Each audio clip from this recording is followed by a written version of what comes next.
un gamin en or avec quelques vices. Mercredi 25 novembre, Diego Maradona s'est éteint à l'âge de 60 ans dans sa demeure de Tigre, près de Buenos Aires, après avoir succombé à un arrêt cardiaque.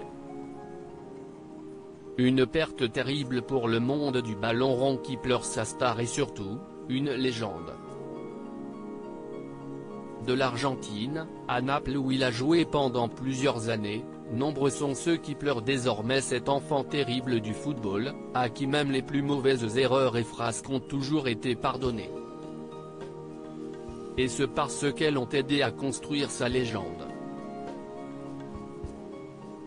Outre ses sorties polémiques, Diego Maradona était connu également pour sa consommation de drogue, qui a inévitablement fini par lui coûter sa carrière sur les terrains. Consommateur de cocaïne, certains voient cette addiction comme le signe que la pression est trop grande pour le footballeur. Diego Maradona n'a jamais caché être devenu très vite addict à la cocaïne.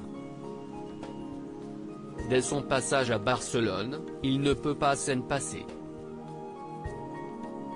Donc ça veut dire qu'il a eu besoin de s'échapper très vite de tout ça, confiait Vicente Lizarazu à propos des dernières années du joueur.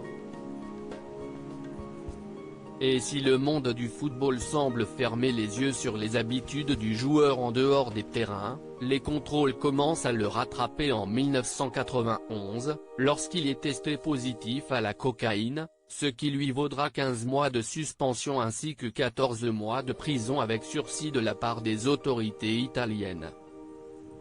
Une fin de carrière rongée par la cocaïne si est finalement en 1994 que Diego Maradona revient en grâce pour la Coupe du Monde qui se déroule aux États-Unis, où il jouera seulement 2 matchs, avant d'être de nouveau suspendu pour prise d'éphédrine cette fois.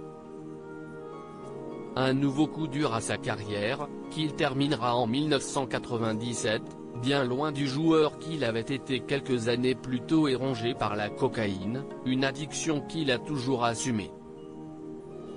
Si je ne m'étais pas drogué, on ne parlerait même pas de Pelé, avait-il un jour lancé à propos du roi Pelé, lorsqu'il était question de savoir lequel des deux était le plus grand joueur de tous les temps.